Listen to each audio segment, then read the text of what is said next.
Okay, so kids, as you know, Mommy just cut her hair, and it didn't turn out well, so we're into hats right now. But I saved my gray hairs for you. These are what you look for when you're going to pull Mommy's hair in the future. Only hairs of this color. Only hairs of this color. If you pull up the brown, there'll be nothing left, and it'll take you all day, and then I'll need things for child wages. So, just the gray. Shouldn't take you too long. And my commitment to you is that when my braids become so great that you'll be working overtime, I will start coloring my hair. Okay, good lesson. So I think I mentioned in the last episode that the haircut didn't end up quite as good as I thought because, like once I showered and tried to style my hair, like, not so good. The good news is I've had more practice because I've showered more than once since then. I mean, it has been weeks. The bad news is I still don't know what to do with my hair other than cover it up. So I thought I'd try the wigs that I got, the backups. Now, the first option, which I shared with you even before the cut, as kind of my backup, was this. Maybe it doesn't look so familiar. How amazing does she look? But wait. The band that came with it will fix it all, I'm sure. My parents, who shall we say are like super ultra conservative, they opted for platinum blonde as their choice for me. Hold on. Wait, did the band fix it? And so far, best one yet. In case you hadn't guessed, this is a Mr. President wig having a bad hair day. No, I can't do that. Look, I just can't. Do we look like twins? Anyway, fiasco that was, I'm back to wearing hats. I know, no shit, Sherlock. And at this point, I just want to say that now is your chance to weigh in. As I mentioned on my website, I've been a recruiter for about a dozen years, and I spent the last 5 of those years also trying to convince my husband that I do have a sense of humor, and it's a good one. Now it's time for you to weigh in. Email me at doomsdayhappyhour@gmail.com, funny, not funny, or go to my website, doomsdayhappyhour.com, click on surveys, and tell me what you think. One lucky person among you will win a special gift from E.J. Peters and today's guest, Allyson Wisel. We're looking forward to hearing from you. Allyson Wisel, thank you so much for joining us on Doomsday Happy Hour. We're really glad you could be here. And I have to say, you have one of the most unusual trajectories I've ever heard of, and it's really cool. Were you a musician first and then an investment banker, or investment banker then musician? Or so both I went to school for voice, for vocal performance, did some professional theater, and then decided not to major in music, majored in business and psychology, and then became a banker, and then left banking to be a rock star, which in my mind, I'm a rock star, but it didn't really happen. After 2 years as an investment banker, and during those 2 years, by the way, you were doing people's makeup, friends' makeup on the side, kind of just helping them out because you were really skilled with makeup. And then you said, maybe I should do this for real, like as a full-time gig. And so you did my makeup at my wedding, which, as my audience may remember, made me look like so.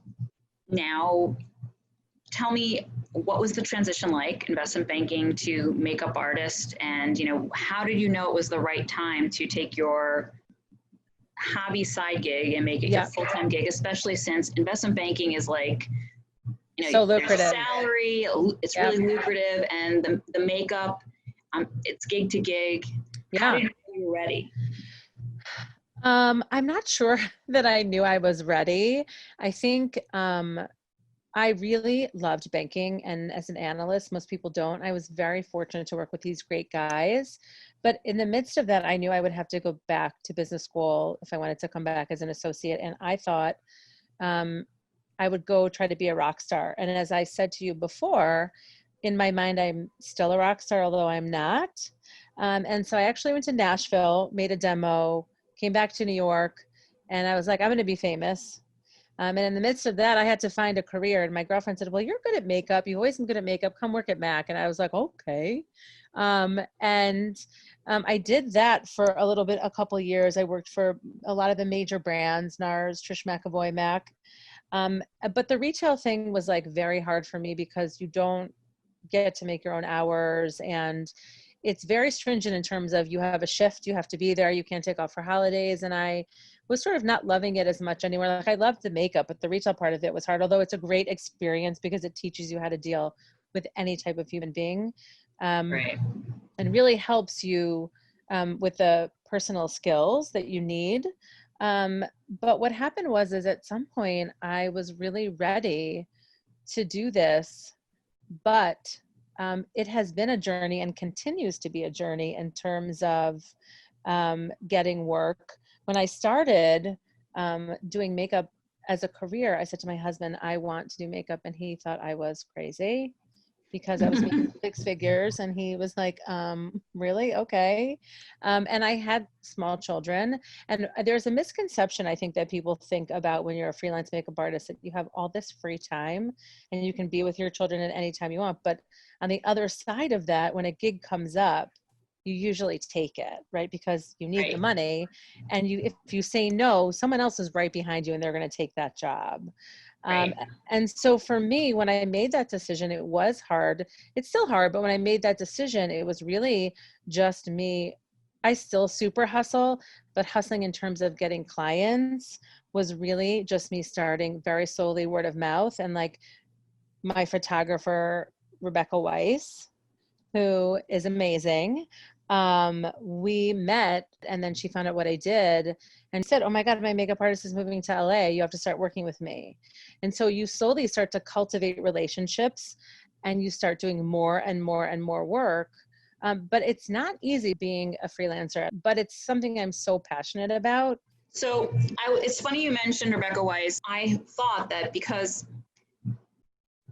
people think about aesthetics and they probably think about makeup and hair kind of in the same category. But to me, they're actually not the same, because people are going to get their hair styled maybe multiple times a year, for a couple of events.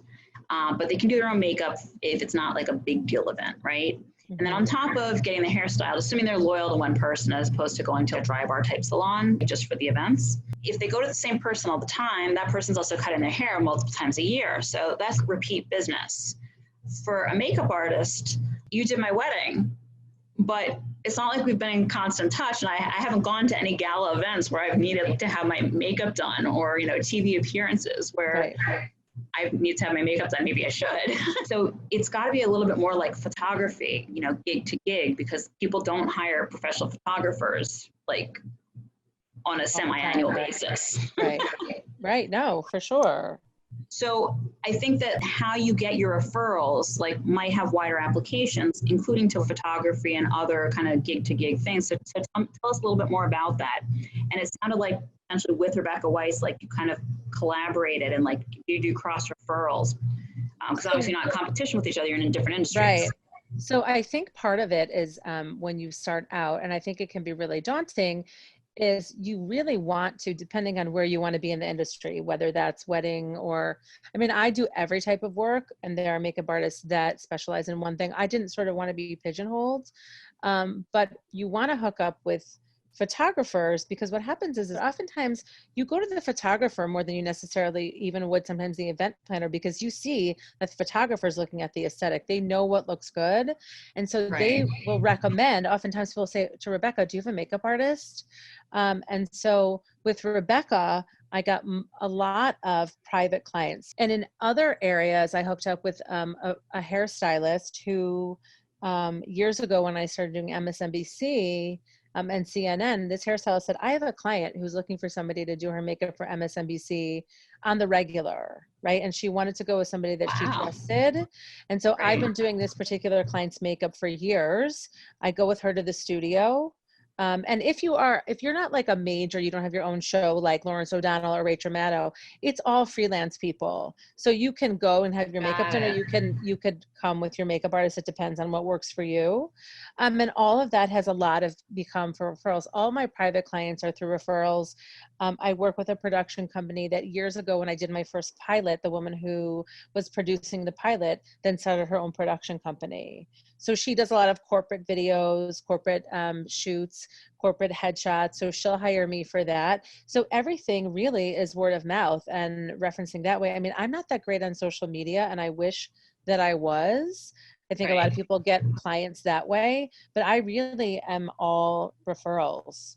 It's got to be really tough. You've got to probably really run, especially in the beginning. I was like a chicken with my head cut off. I would be in the city, then I would be in Brooklyn, then I'd be back in Westchester for a client. Then I would be all over the place because that's the part of me that is a hustler, that that loves to work and loves what I do. And also, I think many, many, many years ago, I'm talking about before I even became a full-time makeup artist, there weren't as many makeup artists. And now with social media, everybody's a makeup artist. So when it's true. And when you say no to a gig, you're worried that if you say no, someone else is going to get that job and then that client isn't going to call you back. So I was all over the place, and this has given me a chance to slow down, but that's the thing. I mean, I'm all over the place. I'm in the city all the time, you know, doing clients. I'm in Westchester, I'm in New Jersey, I'm wherever the clients are is where I go. And that leads to the point of being a freelancer. You don't really say no to stuff. So tell us a little bit about what it was like to basically start your own business. How long did it take you to kind of really get up and running? And, you know, again, I think that if I remember correctly, you were doing this on the side while doing investment banking in the beginning. Or what told you that that the moment you chose was the right moment to convert over fully? So let me tell you also, in between there was another career that I had. I also was the director of sales and education for a skincare company in between that. And so I was doing makeup all the time. The owner of the company was on television all the time, QVC, Dr. Oz, Fox and Friends. And she asked me in the midst of managing the entire East Coast and Midwest for her business to do her makeup for all of her television appearances. So I was doing makeup all along. And I had been there By the way, how flattering is it though that a makeup professional chose you to do her makeup as opposed to anybody else? That's so nice. Yeah, no, it was great. And then I worked there for about 8 years. I was traveling a lot, and I had just had my second child, and I just really realized that this was something that I wanted to try to pursue because I loved it so much. And so, like I said, the beginning was very hard for me. And honestly, the journey of it. How long, when you say the beginning? A long time. I rolled up to it full time 6.5 years ago. I think even now, just now, in the last couple of years, I've started to really take off. But I think it takes a really long time to like hustle and build a business, right? Years. I mean, I didn't have because it's so based on referrals and it's not routine business like a hairstylist. 100% what you said. I mean, people don't. So you have to hope that you're going to say to your friend, "Oh, you're getting married," or you have a gala, and it has to go through that. And I've gotten to do book covers and all these other things. Book covers too. I have a bunch of corporate clients, and I've been fortunate to work for a particular company for the CEO, but I also do their internal corporate videos, headshots. And so that kind of thing I love. That was also a referral. And so, but that is over time. I mean, it took me a long time. I mean, I really still feel like even though I'm busy, I always want to be busier. I always want to be achieving more and doing more. Transitioning, I think, into any career that wasn't your own. I think some people maybe are fortunate that it takes off right away, and that didn't happen for me. So speaking of the effects of coronavirus, there are fewer big weddings, and I'm sure a lot of galas have been canceled. And so what has that meant for business lately? So I've done a couple Zoom sessions. I've been asked to do in life, real person sessions. And to be completely honest, I haven't been ready to be that close to people. I've done a couple Zoom sessions where they didn't want to do Zoom sessions, but I sent them new brushes, new makeup, and we did a Zoom session because they really needed to have their makeup done for television or whatever. And right now, yes, most things are canceled. Mm-hmm. I have a couple clients that I am willing to work for just them, being fully Right. covered. So no regrets about leaving investment banking and a very straight-laced profession for kind of the freelancing gig. No, I think banking is a really, I think it's great. I think it's a very different world, especially for women. Also, I think it's still a very male dominated industry. And so I think in a lot of industries, it's tough to be a working mother. I think unless you've had children, it's hard for people to understand how you're managing everything. You're managing home, you're managing children, you're managing work. You right. want to be successful at your career, and you also want to be involved with your family. And a lot of people are always torn. And so that is something that, now that my children are older and I can explain to them, I often, as they've actually gotten older and I've gotten busier, I thank God for being busy, but there are things that I have to miss, that I didn't really have to before, when I wasn't necessarily as busy at the beginning of this makeup journey, but that I will have to say, and they'll say, well, how come, you can't take us to school, or how come you can't do this? And again, Right. it's that fine line of that opportunity of not wanting to miss a gig, Right. and then, wanting to be with your children. And so one thing I have learned from Corona is that I have to make a few wiser decisions in terms of managing my time, wanting to really still focus on my career, which I love so much. And I love the client interaction. I love people. Right. And I am glad that I made this decision to do this instead of, being an investment banker, but also managing a family. I mean, those are things that we, as not just women, but people, have to figure out how to manage. For the last episode, I interviewed a female firefighter. So cool. And Kat Rayner, and she's coming out with the book Chicago Strong. Keep your eye out for it. Amazing. And one of the things I was thinking about, I was wondering what it would be like to be a firefighter, a female firefighter with kids. And it's not just being in a male-dominated profession, but it's also a profession that's also like physically intense and life-threatening. Putting your life on the line like that. But I think the juggling of family obligations, which is not only something that women do, and work, and how to make the balance, it's kind of like a scale, and it can tip at different times. It's really hard. And I have to say sometimes, and this is certainly not woe is me, but I do think that a lot of people that I know that I love as makeup artists that are in my community don't have children.